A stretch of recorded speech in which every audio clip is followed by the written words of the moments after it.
Okay, hello everyone. Hopefully you're starting to come in. Just see how many people are arriving. See, there's already a few people. As we're settling in, if you'd just like to say in the chat where you're calling in from, it's always nice to see who's here and where you are. We'll just give it a few minutes while people settle in. Yep, so do feel free to drop in the chat where you are. There we go. There's someone, Lewis, calling in from Aberdeen. Oh, that's quite a long way away. And James from Herefordshire. Got Sarah and Fran in Cornwall, and it's sunny, which is always good. Lots of you coming in now. Great to see you all. We're expecting quite a good audience today, so we'll just give it another minute while people settle in. Oh, we've got someone from Belfast, London, Suffolk, Derbyshire, all over the country, so that's really nice to see. And Wirral, always good to see someone from there. And hello, Pete and Guildford, not too far from me. Good stuff, good to see you all. And we'll just give it a little bit longer, see if the number ticks up a little bit, and then we'll get started. Nice to see you, Roz, in Leeds. Another person from Aberdeen. Okay, I think it's starting to stabilise a little bit. So I think on that note, we will get started. So hi, everybody. Happy National Hedgerow Week. Thank you for joining us today. I'm Jess Allen, Science and Research Projects Manager at the Tree Council and Coordinator of Hedgelink. For those who don't know us, the Tree Council is a national charity that brings everyone together for the love of trees, and we have the privilege of chairing and coordinating Hedgelink, which brings everyone together for the love of hedgerows. It's been a brilliant week so far, and I hope you've had the chance to get outside and appreciate the hedgerows around you. And today we have a fantastic session planned to conclude our series of talks. It'll be about an hour full of hedgy chat and featuring some of our lovely Hedgelink members. And between them, they have a real incredible depth of knowledge about hedgerows, and hopefully they're going to share some of that with you today. Before we get started, just a little bit about Hedgelink. So as I said, it's a national group that brings everyone together who has an interest in the UK's hedgerows. It features about 25 different organisations, including policymakers, academics, researchers, NGOs, ecologists, regulators, the hedge laying associations, and farming representatives too. So I think that variety of membership is what makes it such a brilliant group. And we meet regularly to share knowledge and ideas to encourage people to protect and conserve our hedgerows. And we also act as a collective voice for hedgerows, aiming to influence government policy. And we have a really nice presence from government departments and agencies at our meetings as well, so including from DEFRA, Nature Scot, Natural England, Natural Resources Wales, and the Northern Ireland Environment Agency. And the group's also inspired different partnership projects, such as Life on the Hedge, which has just come to a conclusion recently. And the group is also really important and fundamental in initiatives like National Hedgerow Week, as you can see with this session here today. And I'd like to give just a quick plug to the Hedgelink website, which includes lots of background information and a hedgerow hub, which lots of our members have contributed to. So it's a really great go-to place for any hedgerow knowledge that you need. Hopefully we'll put the link in the chat, as you can see. As I'm sure you all know, hedgerows are amazing habitats for wildlife, and they provide so many benefits to people and nature. But we have lost 50% of our hedgerows since the Second World War, and many are still under threat or poorly managed. More positively, in England, there is a target to create or restore 45,000 miles of hedgerow by 2050. So that does lend some focus to hedgerows at a national policy level. But there is still a real need to do more, to look after them, to advocate for them at all levels, and to restore more hedgerows across the country. So there's still plenty of work for Hedgelink to do. And today we'll hear a bit more about how we can all work together to protect hedgerows for the future. So if you have any comments, please do feel free to keep using the chat. And any questions that you have for our panellists, please pop those in the Q&A box. And what we'll do is, first of all, we'll hear a little bit from each of our panellists for about 5 minutes each, and then we'll put some questions to them for discussion, and then we'll come to your questions at the end. So do put those questions in the Q&A box for us. So as you can see, I'm joined today by 4 brilliant speakers. So we have Rob Wolton, Gimber, Verity Winn and Dean Dyer. So I'll ask each of them now in turn to take about 5 minutes just to tell us a bit about hedgerows and what they do to protect and manage hedgerows, and then we'll come to some questions after that. So Rob, would you like to kick us off and tell us a bit about yourself? Hello, yes, hi everybody. I'm Rob Wolton, and I'm speaking to you from a farmhouse in the deepest Devon. If you put a pin in the middle of Devon, you're just about to hit our farmhouse. And I'm surrounded here, enormously privileged, and surrounded by wonderful hedges. We've been here, 30 years now. It's a family farm. And I must say, I wasn't really interested in hedges until I got to the farm.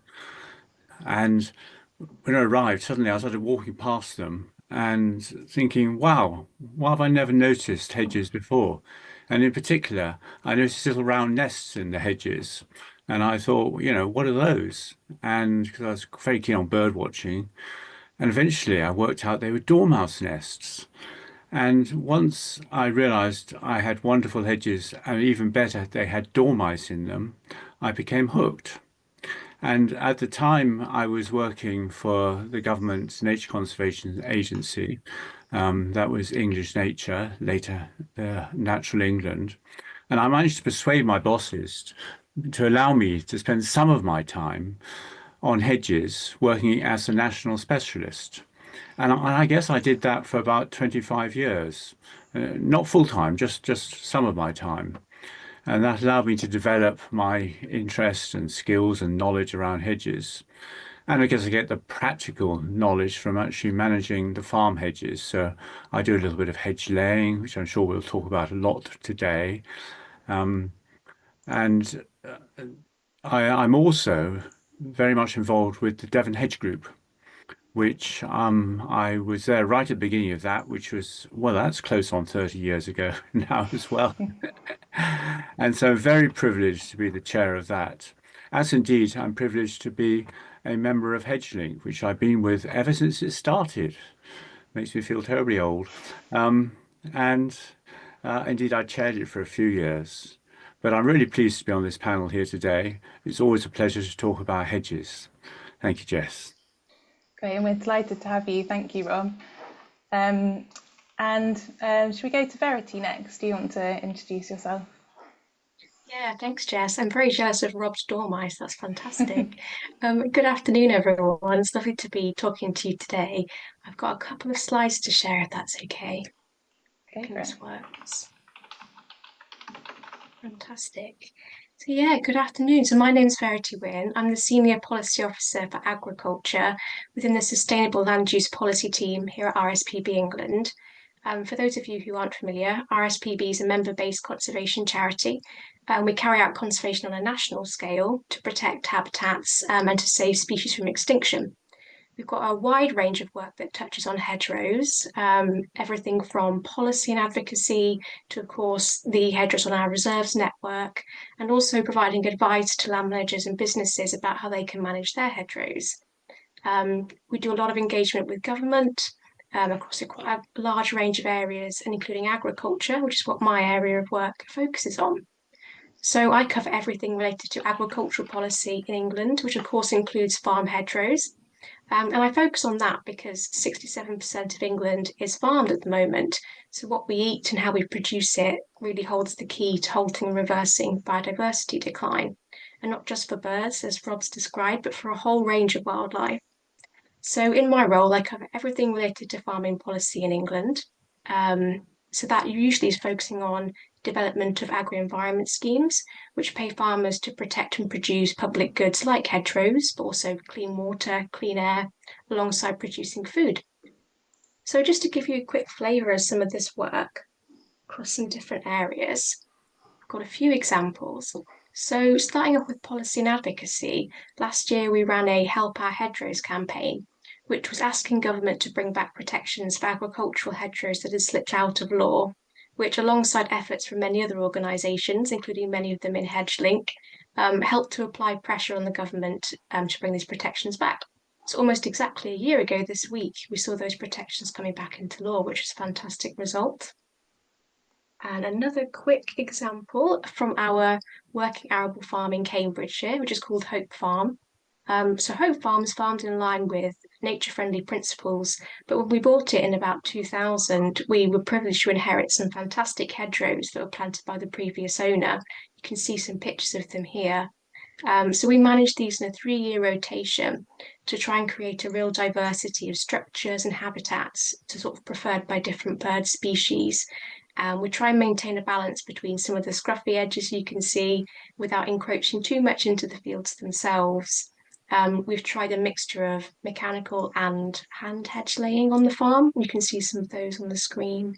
And we think quite carefully about where we want to encourage trees to grow or where we want to avoid purchase for corvids and that sort of thing. So that gives a really small snapshot of some of our work on hedgerows. But yeah, look forward to sharing more as the discussion goes on. Thanks. Great, thanks Verity, and showing the kind of both practical and policy work that the RSPB does, which is really important. Thank you. We seem to have lost Dean, but I'm sure he'll join us again if he can, perhaps technical issues. Megan, would you like to say hello and explain a bit about what you do? Yep, of course. My name's Megan Gimber. I work for People's Trust for Endangered Species, where I'm the Key Habitats Officer, but mostly work on hedgerows and informally known as the in-house hedgerow geek. So PTES, we are a UK-based conservation charity, and we take an evidence-based approach and have been standing up for wildlife for about 50 years now. So we've got in-house at PTES, we've got a focus on both iconic species and also lesser known wildlife, the less glamorous stuff. And that includes dormice, hedgehogs, water voles, stag beetles, noble chafer, amongst many others. And we also work with a selection of key habitats as well to help support this work. So things like traditional orchards, ancient wood pasture, native woodland, and of course, hedgerows. So we've had a hedgerow focus at PTES for decades now. Firstly, to help support the dormice and hedgehog conservation work we do. And then as it developed, as its own focus, really, recognising pretty much its awe-inspiring ecological impact more broadly. So, as I said, I'm the hedgerow geek at PTES, and I've been working with Hedgelink not as long as Rob, but for more years than I'd care to admit. And at PTES, I've created and I run 2 hedgerow surveys. One is called the Great British Hedgerow Survey, which is aimed at wildlife volunteers. And the other is called Healthy Hedgerows, which is a free rapid assessment app specifically designed for farmers, which offers hedgerow management advice. Basically, for every hedge that you survey, you get advice on how we think that hedgerow would best be managed going forward. As part of my role, which is incredibly diverse, I work alongside some incredible researchers who are discovering and confirming like the amazing ecological and environmental benefits of hedges, which have largely, I would say, been a little bit understudied until now. We've still got more questions than answers, I believe, but that is changing. But I also work alongside hedgerow practitioners, hedgelayers, wildlife groups, policymakers, as and when is needed, and of course farmers, and the farming community. And it's actually working with the farming community that I probably find the most rewarding and the most enjoyable part of my role. I spend about 6 months of the year traveling around the country hosting hedgerow management workshops for farm cluster groups and other farm groups, and directly sort of help farmers understand how to improve their hedgerow management. And it's fantastic because it means I get to travel across the countryside, seeing different hedgerows of all different styles and regional distinctivenesses, and see some really inspiring work on farms by farmers as well. Again, probably most rewarding part of my job, because I know that any farmer I win into being another hedgerow geek, has the potential to make quite a huge impact for wildlife, as and when they can tweak their hedgerow management. Wow, I mean, that's the dream, isn't it? Let's try and make more hedgerow geeks out there. I think that can only be a good thing. Okay, I think I think Dean's trying to rejoin us, but we'll kick off because we've got quite a few questions to get through.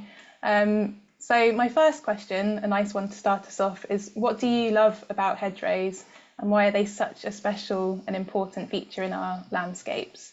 Rob, let's come to you first for that one. Oh, thank you. I mean, it's an easy one at this time of the year because our hedgerows just look so glorious.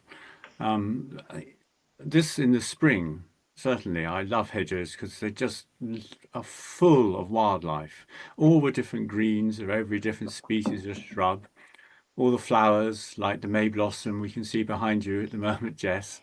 Um, and here in Devon, where we have our hedges set up on banks as well, the banks are just covered in flowers. It's been a wonderful year for bluebells. And before that, it was very good for primroses. And so you get these real patriotic displays at the moment of red, white, and blue, the red of the campion, the white of the stitchwort or the wild garlic, and the blue of the bluebell. And they just look glorious.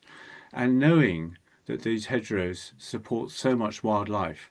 I mean, as I walk the dog, and I'm sorry about the barking a little bit earlier from our vicious hound, whereas I walk the dog in the morning now, I can hear chiff-chaffs and willow warblers and garden warblers and blackcaps and so forth, all in our wonderful hedgerows. And so that's one of the reasons, my main reason at this time of the year, why I love hedgerows so much. Great, thank you, Rob. And is there something about Devon hedgerows as well that's particularly special that you love? Well, I have to be careful not to be too parochial, but Devon does have magnificent hedgerows. They're old. I mean, most of our hedgerows here in the West Country, they're at least 600 years old.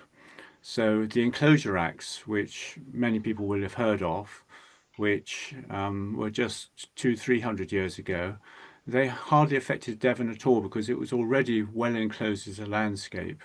So we have this very old network of hedges, all set up on banks, and they are thick, species rich, and luxuriant. Sounds good. So if anyone wants to go on holiday to Devon, make sure you do check out the hedgerows this summer. Great, thank you, Rob.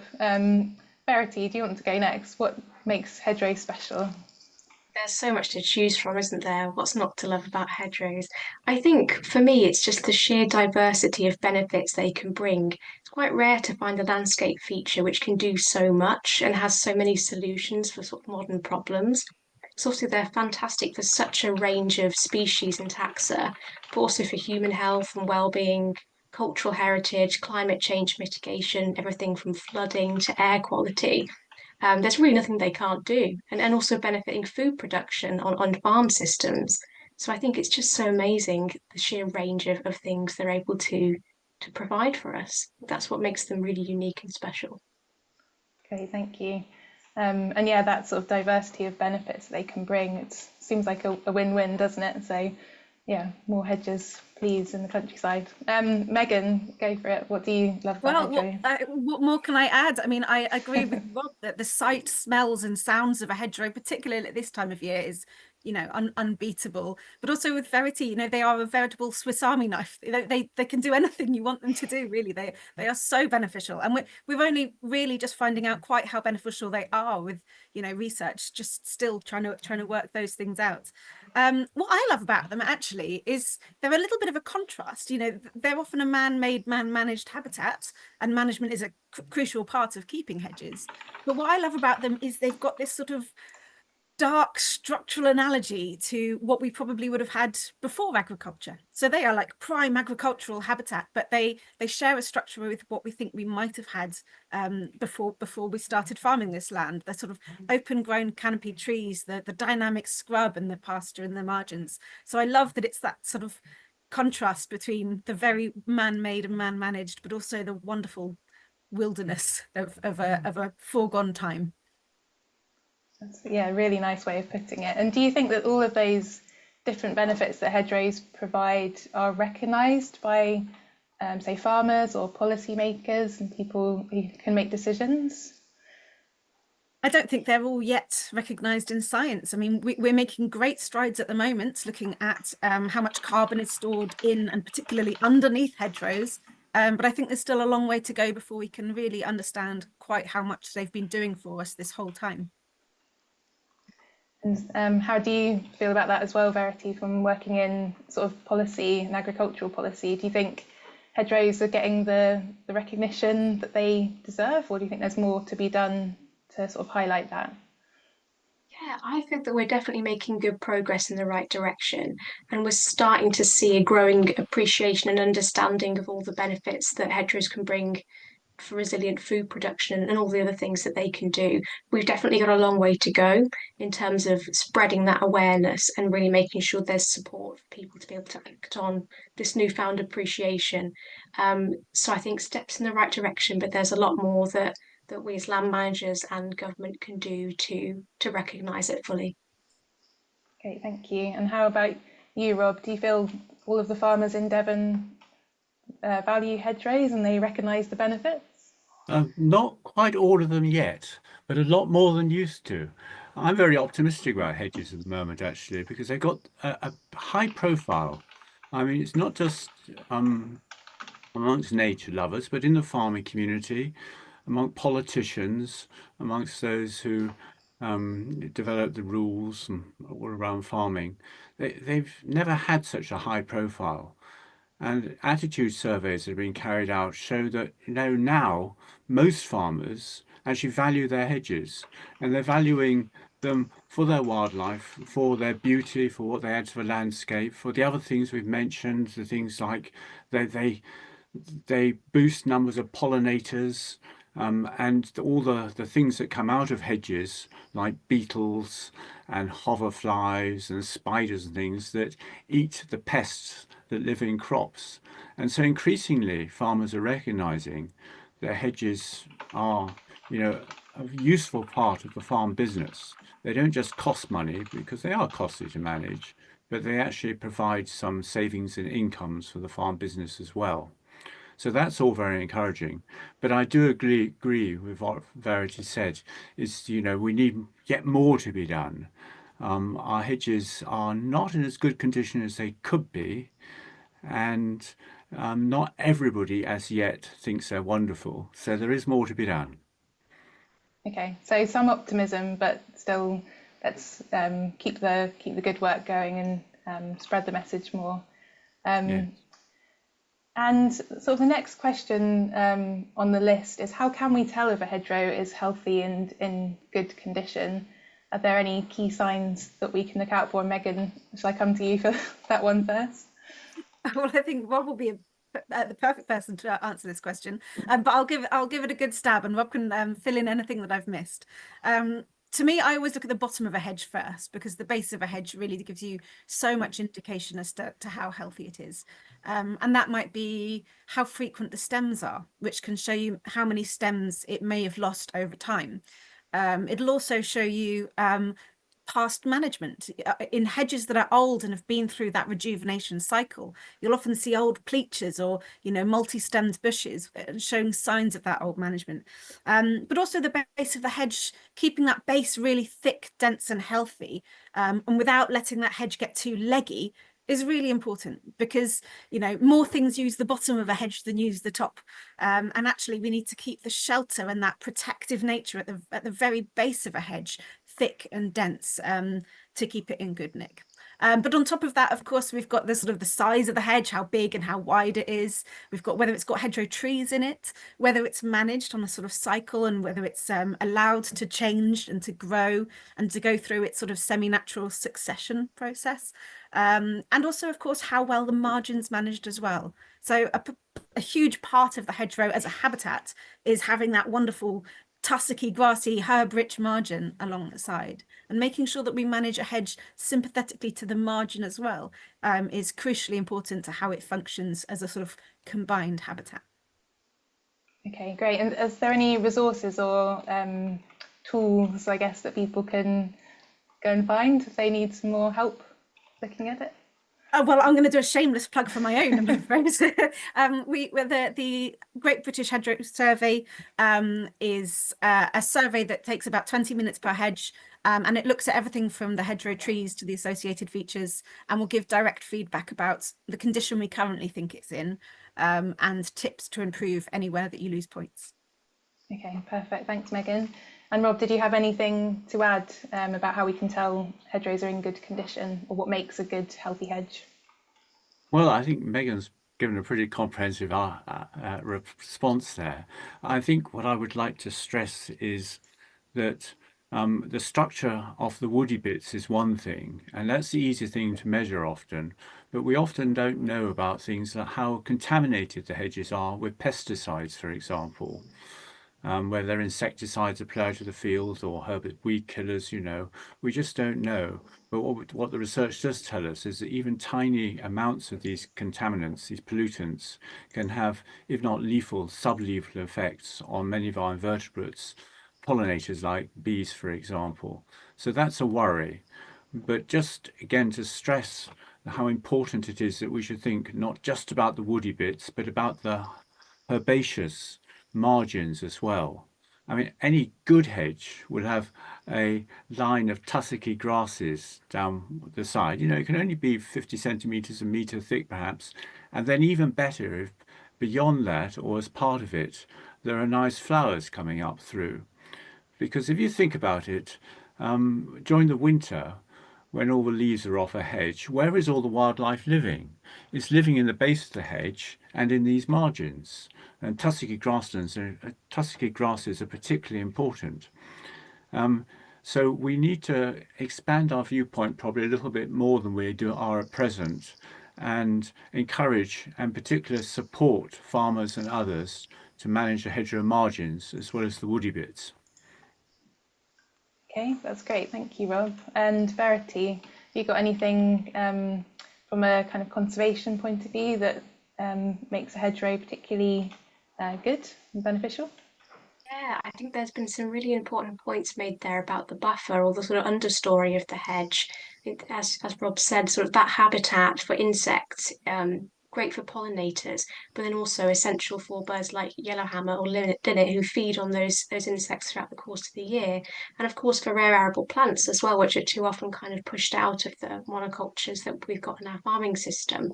So I guess in an agricultural context, we'd be looking as an indicator of health to see a good at least sort of 2 meter buffer between the hedge and any cultivated area. That would just protect the roots from the impacts of ploughing and the disturbance on the soil there, which is also so rich in carbon. It helps to preserve that carbon stock as well. And also to prevent pesticide drift and herbicide drift, and any fertilizers which might encourage sort of real abundance of common weeds under the hedgerow, which could sort of outcompete any of our more rare plants. I know at Hope Farm we had some bee orchids growing in our hedge understory, which is absolutely fantastic to see those coming back.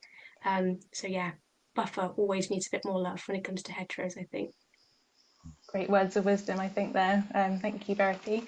So I think the next question is more about looking at the future and creating new hedgerows. And obviously we're facing sort of different climate conditions, potentially drier springs and things like that. So if there's people out there who are looking at planting hedgerows, maybe in the coming season, what should they be thinking about to make sure that those hedgerows stay healthy and resilient into the future? Are there things that people can do to give them the best chance? Rob, should we start with you on that one? Any thoughts? Thank you. Yes, I mean, just to build on what we've been talking about, the first thing is to make your hedge as wide as possible. Give it a lot of space. So, typically we plant just 2 rows of shrubs in a hedge, but why not have 3, 4, 5? And then room on the outside for actually these tussocky and herbaceous margins we're talking about. So really wide features are really good. And the other point I'd like to make, I suppose, is about making sure there's a good variety of different trees and shrubs we've planted. I mean, hawthorn has always been, over much of the country, the go-to species of plant. But we know from a past experience, from things like Dutch elm disease and ash dieback, that there's that you know, it's really unwise just to plant a single species. And say if we, you know, we plant a lot of hawthorn at the moment, say there's an aggressive form of fire blight that comes through, then what problems will be in? So hawthorn's a wonderful plant for wildlife, the berries and the flowers, but let's not plant too much of it. Let's always try and go for a real mix of species, because that'll give us the best chance of a resilient hedge for the future. Great, thank you, Rob. So yeah, the diversity of species, really important point to take away from that, from a pest and disease resilience point of view. Megan, would you like to come in on that point as well? Is there anything that people should think about? Of course. Well, not only from a pest and disease point of view, which is Rob's got it absolutely spot on, but also from a climate resilience point of view, mixed species hedges will be much more resilient to climate change, and also for wildlife. I mean, the number of different woody species you have in a hedge, the more you increase that, the more beneficial your hedge has the potential to be for wildlife. Each one of those woody species will have something that specializes on feeding on it. And of course, each one of those woody species will be in blossom and then fruiting at a slightly different point in the year, which means that hedge will be flowering and fruiting for a longer proportion of the year, keeping wildlife fed for longer. And I think that's really important. I think in addition to a good species mix, I think it'd be really good to aim for good genetic diversity as well within our hedgerows. We don't want to be planting, you know, one cultivar of one species. We want to be making sure that all the genetic diversity that exists in our countryside of hedges already is replicated in the next generation of our tree and hedgerow populations. Great, and how can we do that? Is that through collecting seeds and growing? Seed collecting, tree nurseries, and making sure that when you buy plants, if you're going to buy plants in to plant a hedge or gap up a hedge, making sure that you know the provenance of those plants. Okay. It's something we've got a long way to go with, but we are making movements on that front. Great, thank you. And Verity, just to round off this one, and then we'll bring Dean in as well. Have you got any tips for future resilience of our hedgerows? Yes, I think the mixed species hedge point is really well made. I think as a general rule, it can be useful to look at what's in the hedgerows in your local area, because of course that gives an indication of what's adapted and what thrives there. And also that's what the sort of species that are already in the landscape will be used to and will be, you know, inhabiting already. So that's a really good place to start. I think it's a good point about making sure there are species that flower over quite a long period, which is obviously one of the useful things about hawthorn flowering in March, and you've got blackthorn flowering slightly later in May, is that continuous resource for pollinators. So that's really good to see. I think as well as things change and our weather and our climate changes, we've got to sort of make even more progress to supporting our species. So I think it's probably more important than ever that we manage hedgerows in a way that's sympathetic to things like nesting birds, making sure that we're not cutting during nesting season, and that we are sort of looking after the things that are already there. So I think that sort of lends emphasis to protecting hedgerows, given that we are entering kind of period of less certainty about our weather. Great, thank you, Verity. So hopefully that gives people some food for thought if you're thinking about planting a hedgerow. So I think now, and it's good to see, Dean, that you've managed to get back in. Sorry that you had some technical issues there. So maybe we'll turn now to sort of hedgerow management and hedge laying, and perhaps maybe we start with you, Dean, just to tell us a little bit about yourself and about how you've got into hedge laying. Okay, thank you. Yeah, Dean Dyer here. I grew up in the rural landscape. I'm from grandparents of grandparents being farmers. I've always, lived and worked and been outside, just an outdoorsy person, with an agricultural background. I took an interest in hedge laying seriously back in it must have been the early 2000s. It sort of, I went self-employed at the same time, and I had 3/4 of my year covered with agricultural tasks, and you know, as it always has been, hedge laying fitted into the winter period, which continued my annual sort of employment in the countryside, carrying that out. So with that in mind, I sort of found a local person to me who was giving out training, carrying out training courses, a chap called John Savings, and he sort of steered me down the path of getting involved with the National Hedge Laying Society and going along for competitions and getting involved in the sort of match scene, as it were. And here we are 20 odd years later, and yeah, I'm sort of now well known within the society. I compete at national level, and judge classes, win classes as well, and just sort of, yeah, everything, certainly everything for the winter period in my work is geared towards hedging and carrying out rural works, yeah, just I've probably clicked up, I think, around about 25 kilometers laid now to date personally, so just about getting the hang of it. Great, thank you. And maybe a question will go around the group as well about hedge laying. So what benefits does hedge laying bring to hedgerow management? How does it bring them into good condition? And what can we learn from these kind of traditional approaches, considering there aren't enough hedge layers to lay every hedge in the country? So what can we learn and take from it, and put it to good use? Dean, do you want to start? I think we need to think about hedge laying as being a way to rejuvenate first and foremost. It's a time for being able to take out any problem material within your hedgerow, whether that be, you know, pest or disease, or just, you know, general shape and health of the hedge, to sort of utilize hedge laying as almost like a bit of a reset button for a hedgerow, because that will then elongate its life. And Rob was talking about, you know, hedges of 600 years, so hopefully we can, you know, carry out hedge laying and continue to do hedge laying to make them, you know, live for another 600 years plus. So Great. So really important and useful technique. Okay, thank you, Dean. Megan, should we come to you next? What does hedge laying bring, and what can we learn from it? And can we use that kind of approach more widely if there aren't enough hedge layers?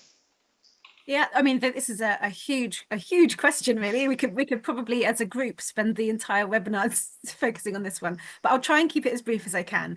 To me, hedge laying brings another generation to that hedge, and we need to do it once-ish a generation as well to each hedge to keep them going.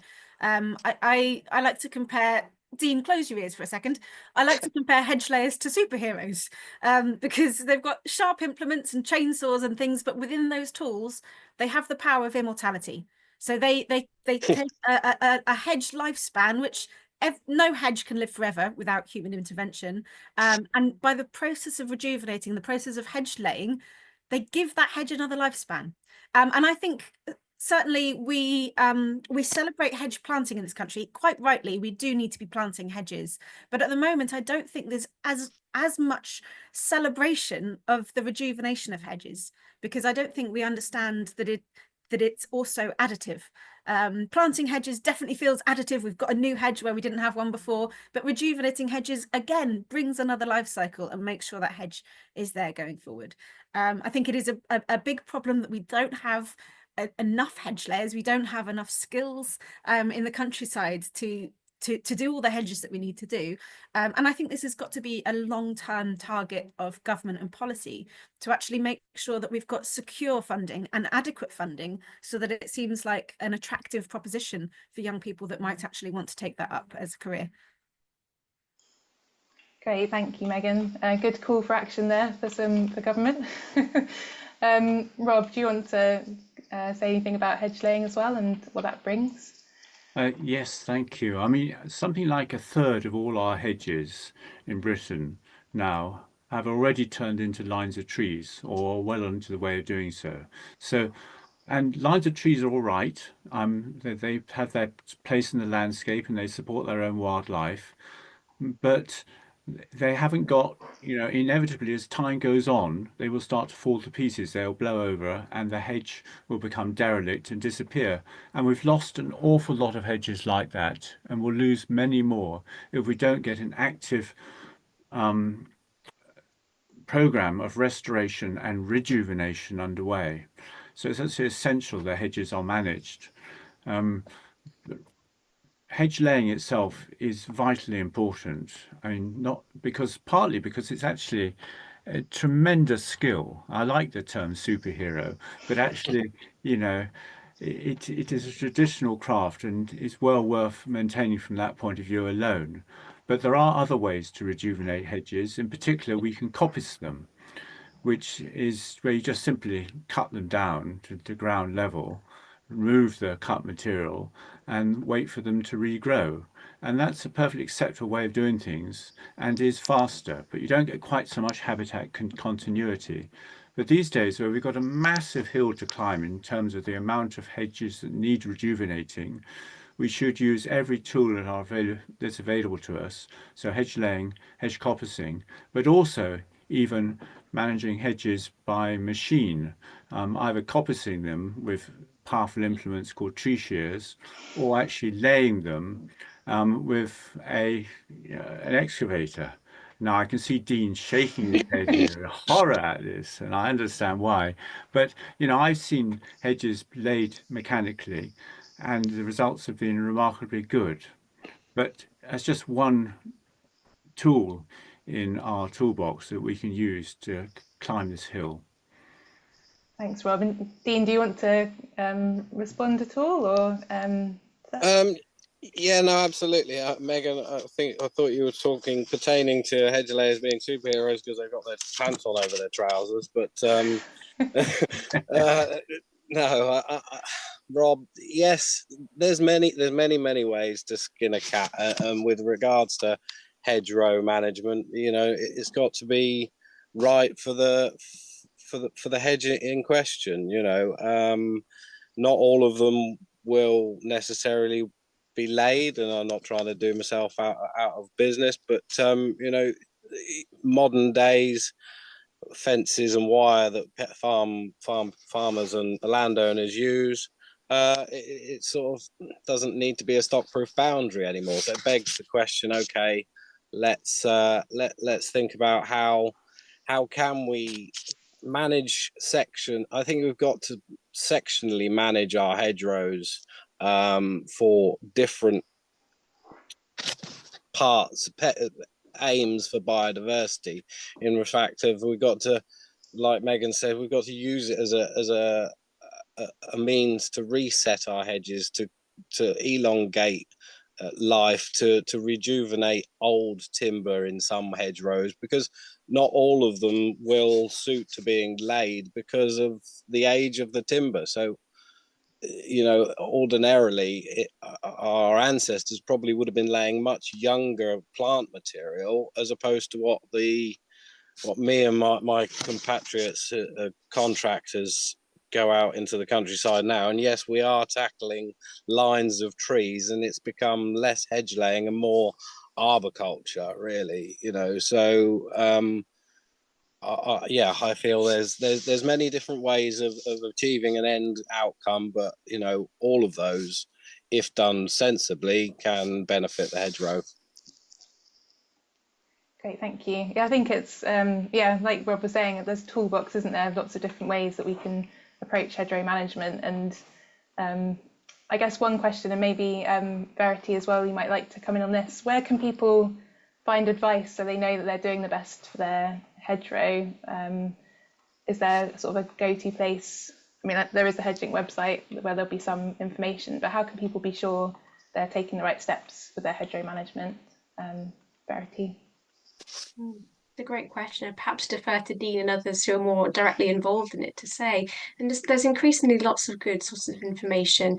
A go-to for me is always the Nature Friendly Farming Network. If folks are aware of them, they're a great source of nature-friendly farming practices from hedge management and beyond. But just reflecting on your earlier question about what we can learn from traditional hedge laying, I think it's a really interesting one. I totally agree. It's essential practice that we need to see much more of. And it's an interesting way of thinking about protection in a much more active sense, because I think we can be tempted to think of protecting a hedge or anything in sort of in the landscape as just leaving it alone to get on with it. But you know, in order to protect our hedgerows and to prevent them becoming lines of trees, we do need to take this more active sort of long-term view of how we manage them.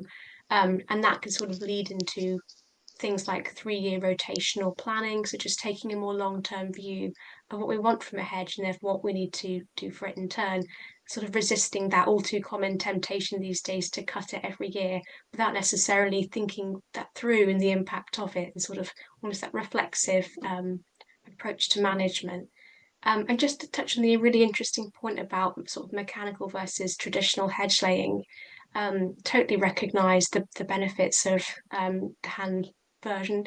But I think what we've heard, particularly in the context of Hope Farm, is, you know, sadly we just don't have enough hedge laying skills at the moment and professionals who are trained in that, and that's something we absolutely must tackle from a policy point of view. But sort of in the meantime, we've trialled at Hope Farm mechanical methods, and sort of recognise that there are clear pros and cons to that. It does create a much sort of messier, what we might think of as messy, aesthetic, and it does have much poorer stem retention. We have found that. But it might be a sort of good stopgap for farmers who either don't have the time or don't have the access to professionals who can perform that for them. So I suppose, as Rob said, it's just about the right thing in the right place, and a variety of options that work for different people. Great, thank you. And we've had a comment in the chat about some hedge laying apprenticeships and training surely being really crucial to the success of the England's target. And I wondered whether, coming back to everybody, what can we do to get more people into hedge laying then? Have you got any ideas? Megan, go for it. Yeah, absolutely. I think people just have to learn about hedges and how amazing they are to get this bug. I mean, everyone on this call is a hedgerow geek as far as I'm concerned, and I think it is easily caught. I know certainly my husband is now a hedge layer, and he certainly wasn't when I met him. I think just showing people the benefit of it. I mean, it's been 70 or 80 odd years since managing hedges with laying was commonplace. So actually, a lot of people don't understand the need for it. They don't understand the damage that's been done by this falling out of practice. So I think just sharing these messages and making sure that's heard, and just, yeah, sharing the hedgerow joy is a good place to start. I would also say we do need stable funding as well. We need to make sure that there's funding there from the government in a reliable manner, both for farmers to want to let their hedges get bigger to be laid, but also to make sure that there's an attractive proposition for future hedge layers as well. Great, thank you. And Dean, do you have any ideas, or are you doing anything already to get more people into hedge laying and getting them trained? Yes, I mean, the National Hedge Laying Society and Lantra have in the last 5 years have set up a scheme to encourage youngsters into a training through apprenticeships with a hedge layer. It's got to be attractive for them to want to come and do it, you know. But with the best will in the world, I think about, you know, some of my days hedge laying and the wind's howling and it's wet and it's miserable, and, you know, with the best will in the world, I don't think you'd find too many youngsters who want to come out and sadly do something like that nowadays. So yes, we've got to sort of make it fun and look like they you know, they're going to enjoy it, they're going to get paid for it, and all the blood, sweat and tears, it is worthwhile to you know, like I say, take pride in their end product of what they can produce, and be able to yeah, go on and make a career out of it. So yeah, it is more more awareness to a younger body, and giving them then that opportunity to be able to go out and do. I mean, a lot of people will say, "Oh, I've never done it," or "I've seen it," and you know, it's surprising how many people do know about hedge laying and what's involved. But I think, yeah, we all need to just keep banging the drum and doing everything that we can possibly do. Great, thank you, Dean. And yeah, I think the wider that message gets out and the more we can all do together, I think the better. And yeah, if people do check out the National Society of Hedgelink's website, hedgelaying's website, I'm sure there's some information on there too. And so I guess we probably do need to come on to some questions from our audience. I know we could talk about all of these topics for a long time.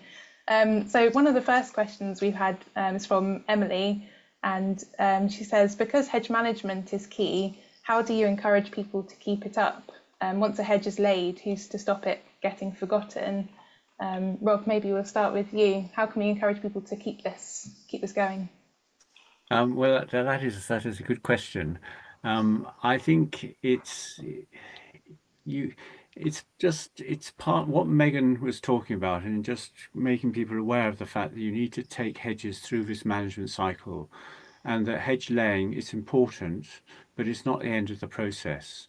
But really, it does, as far as rural hedges go, it's absolutely critical that the financial incentives are there for the farming community to actually manage their hedges, because it is expensive. I mean, it's expensive to lay your hedges. It's expensive to trim your hedges, to keep them thick and bushy, and because it's expensive, it's why so many of them are just developing into lines of trees and becoming derelict at the moment. So being sure that public money or other money is going to be available in the future is critical to farmers, to ensure that the hedges are going to continue to be managed and not just abandoned once they have been laid or coppiced. Great, thank you, Rob. Does anyone else want to chip in on that question about how do we encourage people? Go for it, Megan. I think, again, education is a really good one to understand the difference and the different benefits that you can get by managing them differently. I think rejuvenation is the non-negotiable that has to be done once a generation. But once you've done that, you can be really flexible with your management, as long as you come back to rejuvenation again in 30 or 40 years' time maximum. You know, you could choose not to trim your hedge at all, or you could trim it, and there's lots of different options there. And really, it depends what you want on your farm, what wildlife you might want, what benefits you might want to get out of the hedge, and understanding the different structures that you can create with different management regimes. I think it's quite exciting. You know, the hedge is your oyster, really, when it comes to what you can create with different management approaches. Okay, thanks, Megan. I think we'll keep going because we're rapidly running out of time.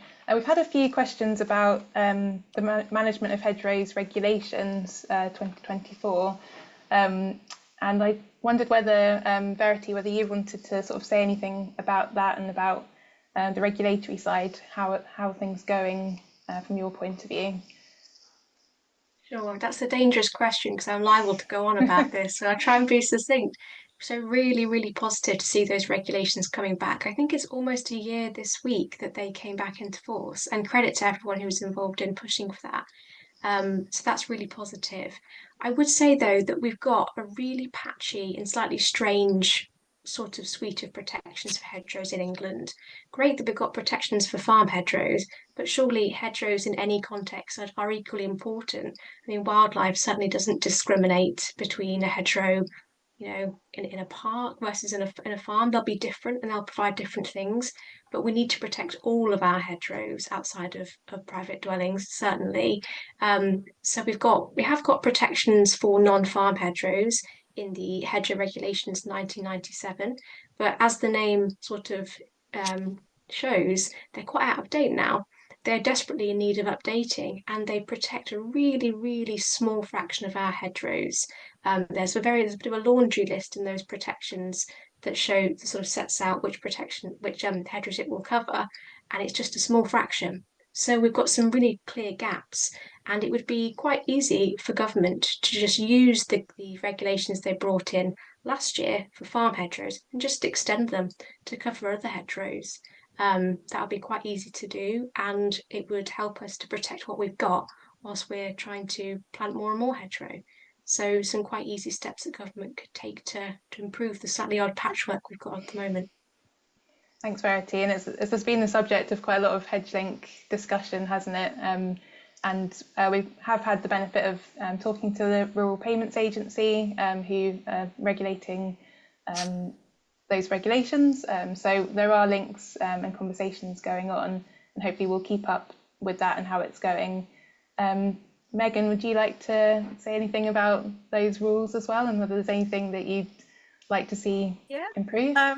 I'll try and keep it brief. Again, completely welcome the new regulations for hedgerow management. And they really cover largely what we had under cross compliance. So relating to when we could trim hedges and how close we can cultivate next to hedges.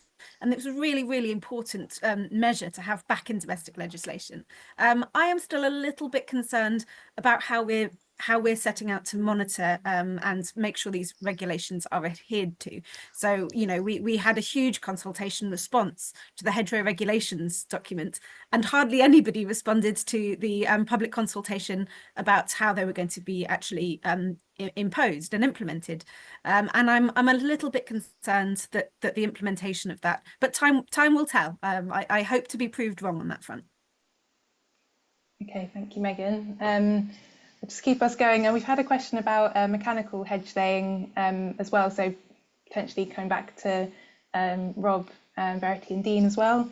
So JC says it has value for the hedge on the first cycle, but is it then suitable to be laid again at the next cycle, or will it most likely to just need to be coppiced next time? Does that make sense as a question? So I guess it's about the long-term value of mechanical hedge laying. Anyone like to come in? Yeah, I'll take that. I'll pick that up.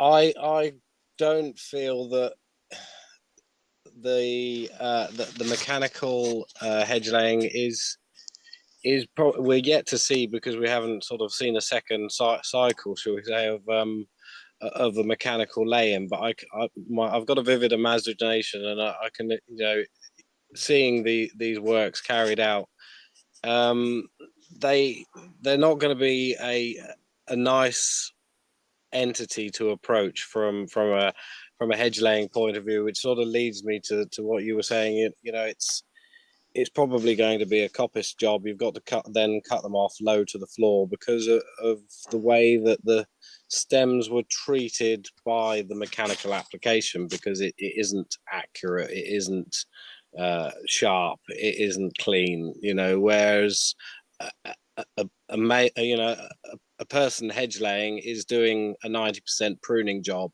and working with the best part of the plant for health and for, you know, straightness material, you know, to make our hedgerow build quality is essentially what we're trying to aim for. Whereas when you've got something as large as a digger pushing on timber, which is not necessarily being cut and pleached in the right way, because that is a very, you know, accurate way that we carry out a tree cut. You know, Megan and Rob, you know, you guys will probably concur. You know, we leave very little of the tree left, and you can't be that accurate with when you're sat 10 foot away in a digger. You know, it's just sadly it's very difficult to mechanize well, whether that be, you know, job in hand, first time doing it, or whether you come to it the second time round, third time round, you know, whatever. Great, thank you, Dean.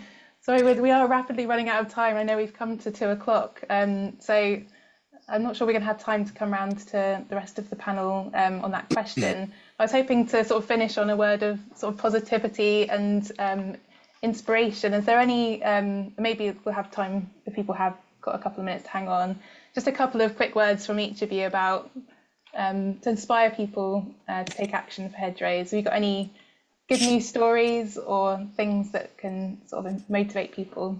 Verity, should we start with you? Yeah, sure. I think just anyone who goes outside at this time of year, there's lots to inspire you about hedges. They are looking so beautiful. I suppose a point of inspiration for me at the moment comes back to what Rob was talking about with these environmental farming schemes that are encouraging farmers to look after hedges in a more nature-friendly way. So I was reading this morning that as of January, under one of those schemes, Sustainable Farming Incentive, we've now got over 16,000 kilometres of hedgerow being managed rotationally in a nature-friendly way, and over 8,000 kilometres of hedgerow trees established under that scheme in just a few short years. I think that is really encouraging to see. And we need much more of that, so we need government to keep funding those schemes. That would be my call to action and inspiration. So yeah, much more of that's what we need for going forward. Great, thank you.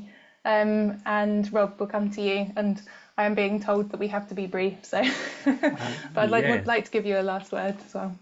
Well, thank you. I was up on Dartmoor a week ago visiting a farm, and it was just wonderful. A passionate farmer managing his hedges beautifully. And what I find so encouraging is there are more and more farmers like that.